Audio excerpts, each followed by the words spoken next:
Assalamualaikum warahmatullahi wabarakatuh. Waalaikumsalam warahmatullahi wabarakatuh. Alhamdulillahilladzi an'ama bi ni'matil iman wal islam wa nusallim ala khairil anam sayyidina Muhammadin wa ala alihi wa sahbihi ajma'in. Qala Allah ta'ala fil Qur'anil Karim, a'udzu billahi minasy syaithanir rajim. Bismillahirrahmanirrahim. Laqad ja'akum rasulun min anfusikum azizun 'alaihi ma 'anittum harisun 'alaikum bil mu'minina raufur rahim. Fa in tawallaw faqul hasbiyallahu la ilaha illa huwa 'alaihi tawakkaltu wa huwa rabbul 'arsyil 'azim. Al-ayat sadaqallahu al-'azim. Hadratal muhtaramin, para alim, para ulama, para sepuh-sepuh, para tokoh-tokoh agama, para habaib, para kiai, ibu nyai, para ustadz wal ustadzat, dan para santri wal santri putri yang saya hormati. Wabil khusus kepada beliau Al-Mukarram Rahmat Kiai Muhammad Komarudin dan ibunya yang Suprapti selaku pengasuh pondok pesantren Darussalam. Mudah-mudahan beliau diberi panjang umur, sehat walafiat, lancarkan jalan rezekinya, dimudahkan segala urusan-urusannya, dikabulkan segala hajat-hajatnya, dan mudah-mudahan beliau tetap dalam lindungan Allah Subhanahu wa taala. Amin amin ya rabbal alamin. Yang saya hormati Gus Khairul Anam, Gus Amin Ma'ruf, Gus Faidul Manan, dan segenap keluarga besar Al-Bahyai yang tidak bisa saya sebutkan namanya satu persatu, namun tidak mengurangi rasa hormat saya kepada beliau semua. Pertama-tama, marilah kita panjatkan puja dan puji syukur kehadirat Allah Subhanahu wa taala bi qaulina alhamdulillahi rabbil alamin, yang telah memberikan nikmat iman wal Islam sehingga kita dapat berkumpul pada malam hari ini dengan keadaan sehat wal afiat. Amin amin ya rabbal alamin. Yang kedua kalinya, salawat serta salam kita tujukan kepada baginda Nabi Agung Nabi Muhammad sallallahu alaihi wasallam, satu-satunya nabi yang bisa memberikan syafaat terhadap umatnya. Dan mudah-mudahan kita semua tergolong sebagai umat Nabi Muhammad yang akan mendapatkan syafaat di hari kiamat. Amin amin ya rabbal alamin.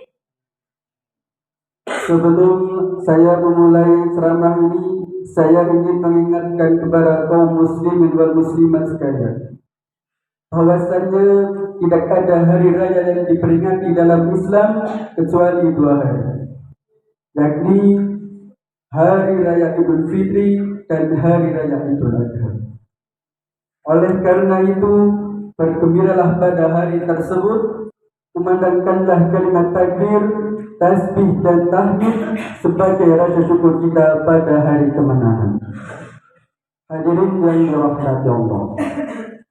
Pada hari ini, sekitar 14 abad yang terjadi sebuah peristiwa yang sangat bersejarah, tidak hanya bagi umat Islam, tapi juga bagi seluruh manusia yang ada di muka bumi ini. Seperti yang telah kita ketahui bersama, bahwasanya hari ini adalah hari di mana Al-Quran pertama kali diturunkan ke bumi melalui perantaran malaikat Jibril alaihissalam kepada Nabi Muhammad sallallahu alaihi wasallam. شهر رمضان الذي أنزل فيه القرآن هدى للناس وبينات من الهدى والفرقان. Yang artinya bulan Ramadan, bulan yang di dalamnya diturunkan Al-Quran sebagai petunjuk bagi manusia dan penjelasan-penjelasan mengenai yang hak dan yang batil.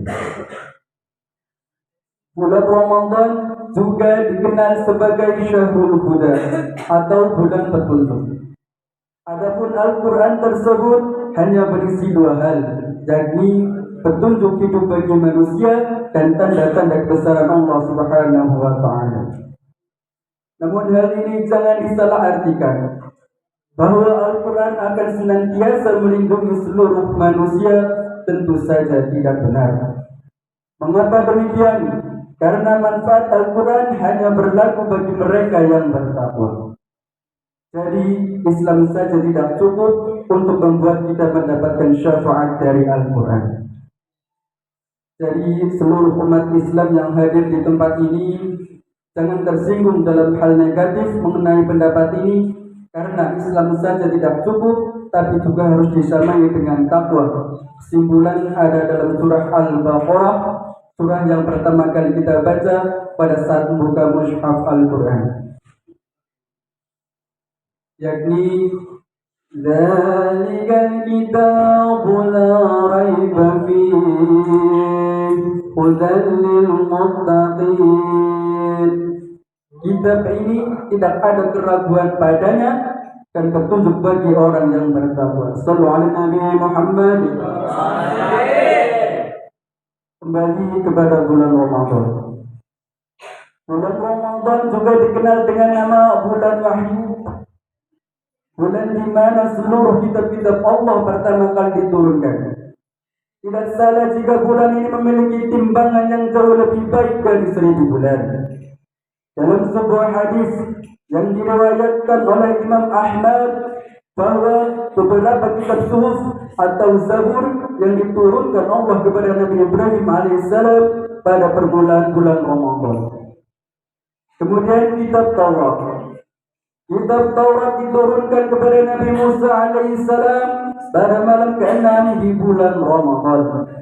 Sedangkan kitab Injil diturunkan kepada Nabi Isa alaihissalam pada malam ke-13 di bulan Ramadan. Kemudian seperti yang kita ketahui, Al-Quranul Karim diturunkan pada malam ke-17 Ramadan di Gua Hira melalui perantaran malaikat Jibril alaihissalam. Nabi Muhammad menerima wahyu pertama, yaitu surat Al-Alaq ayat 1-5 pada usia 40 tahun. Ketika itu pula Nabi Muhammad bertemu dengan malaikat Jibril di Gua Hira. Peristiwa turunnya wahyu pertama Nabi Muhammad sallallahu alaihi wasallam dimulai ketika Rasulullah sallallahu alaihi wasallam mengkhawatirkan keruntuhan moral di kota Mekah. Nabi Muhammad sallallahu alaihi wasallam merenungi dan menyadari banyak keadaan kaumnya yang terbelenggu dengan keyakinan syirik, sehingga ia melakukan uzlah atau mengasingkan diri. Beliau kerap bertahanut di Gua Hira di Jabal Nur berbekal air dan gandum. Selama bulan Ramadan, beliau menghabiskan waktu untuk merenung dan beribadah di tempat tersebut. Tanda-tanda kenabian di usia 40 tahun tersebut. Salah satunya ditandai dengan adanya sebuah batu di Mekah yang mengucapkan salam kepada Nabi Muhammad sallallahu alaihi wasallam. Sungguh aku mengetahui sebuah batu di Mekah yang mengucapkan salam kepadaku sebelum aku diutus menjadi nabi, dan aku masih mengingatnya sampai sekarang. Hadis riwayat Muslim. Tanda kenabian semakin jelas ketika Nabi Muhammad menerima mimpi yang disebut ru'ya as-salihah atau ru'ya as-salihah atau mimpi yang benar. Mimpi yang benar adalah salah satu dari 46 tanda kenabian. Hadis riwayat Muslim. Ketika uzlah yang dilakukan Nabi memasuki tahun ketiga di bulan Ramadan, Allah menurunkan wahyu pertama melalui malaikat Jibril alaihissalam. Saat beliau berada di dalam Gua Hira, malaikat mendatanginya seraya berkata, "Iqra ya Muhammad." Maka Nabi Muhammad menjawab, "Man ana biqari." Aku tidak bisa membaca. Lalu malaikat pun menarik dan memeluk Nabi Muhammad hingga Nabi merasa kesusahan. Kemudian malaikat itu kembali lagi dan berkata, "Iqra ya Muhammad." Lalu Nabi menjawab, "Man ana biqari." Aku tidak bisa menjawab. Lalu malaikat menarik dan memeluk Nabi Muhammad untuk yang ketiga kalinya hingga Nabi merasa kesusahan. Kemudian malaikat menyuruh Nabi Muhammad untuk kembali ke rumahnya seraya membaca, "Iqra bismi rabbikal ladzi khalaq, khalaqal insana min 'alaq, Iqra wa rabbukal akramul ladzi 'allama bil qalam hingga 'allamal insana ma lam ya'lam." Sallallahu alaihi Nabi Muhammad. Maka dengan badannya menggigil, akhirnya Nabi Muhammad kembali pulang ke rumahnya. Beliau meminta istrinya Siti Khadijah untuk menyelimutinya. Selimutilah aku, kata Nabi Muhammad. Hingga perasaan takut beliau pun hilang. Lalu Nabi bertanya kepada Siti Khadijah, "Wahai Khadijah, apa yang terjadi denganku? Sungguh aku merasa khawatir atas diriku sendiri." Akhirnya beliau menuturkan kejadian yang dialaminya. Khadijah berkata, "Tidak, bergembiralah engkau." Lalu Siti Khadijah pergi membawa Nabi Muhammad bertemu dengan Waraqah bin Naufal. Waraqah adalah anak paman Khadijah dan merupakan seorang penganut agama Nasrani pada masa jahiliyah. Dia yang menulis kitab Arab, dia menulis kitab Injil dengan bahasa Arab. Saat itu dia telah menjadi syekh yang tua renta lagi pula. Siti Khadijah bertanya padanya, "Wahai anak pamanku, apa yang kamu lihat?" Maka Nabi Muhammad menggambarkan padanya kejadian yang telah beliau alami. Kemudian Waraqah berkata, ini adalah namus yang pernah diturunkan kepada Nabi Musa alaihissalam. Namus adalah malaikat. Dari situlah diketahui bahwa Nabi Muhammad dikukuhkan statusnya sebagai Rasul. Sallallahu alaihi Nabi Muhammad. Sallallahu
Membaca Al-Quran satu huruf saja merupakan satu kebaikan bagi pembacanya. Kemudian kebaikan itu akan dilipat gandakan oleh Allah Subhanahu wa Ta'ala. Man qara'a harfan min kitabillahi falahu bihi hasanah wal hasanatu bi'ashri amsalha. Artinya, barang siapa membaca salah satu huruf dari Al-Quran, maka baginya satu kebaikan, dan setiap kebaikan akan dilipat gandakan menjadi 10 kali lipat yang serupa. Hadis riwayat At-Tirmidzi. Jadi, maka bayangkan berapa banyak yang didapatkan ketika membaca satu surah, sedangkan satu huruf saja sudah merupakan kebaikan yang dilipat gandakan. Pahala membaca Al-Quran tidak hanya sebatas itu. Bahkan orang yang paling baik adalah orang yang belajar Al-Quran dan mengamalkannya, kemudian mengajarkan kepada orang lain. Hal ini seperti hadis yang diriwayatkan oleh Bukhari. Khairukum man 'allama al-Qur'an wa 'allamahu. Sebaik-baik di antara kalian adalah orang yang belajar Al-Quran dan mau mengerjakan. Hadis riwayat Al-Bukhari.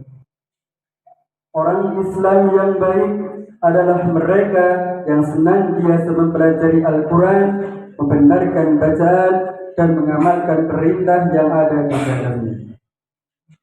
Tidak ada batas usia dalam mempelajari Al-Quran, karena Al-Quran dipelajari sampai hati saja belum tentu bisa menguasai seluruh apa yang ada di dalamnya. Apalagi kalau tidak dibaca sama sekali. Na'udzubillahi min dzalik. Manfaat dari mengamalkan Al-Quran sangatlah banyak. Rasulullah Sallallahu Alaihi Wasallam memiliki 2 warisan setelah beliau wafat. Hadis adalah warisan yang masih perlu ditimbang karena ada juga yang palsu dan ada yang lemah. Akan tetapi Al-Quran adalah warisan yang dijaga keasliannya hingga akhir zaman. Al-Quran syafi'un musyaffi' wa man zallahu amamahu qadahu ilal jannah wa man zallahu ghalfahu syaqahu ilan nar. Artinya, Al-Quran adalah obat dari segala obat. Barang siapa yang menjadikan Al-Quran sebagai imamnya, maka ia akan menuntunnya ke surga. Dan barang siapa yang membelakangi Al-Quran, maka Al-Quran akan menjerumuskannya ke jurang neraka. Na'udzubillahi min dzalik.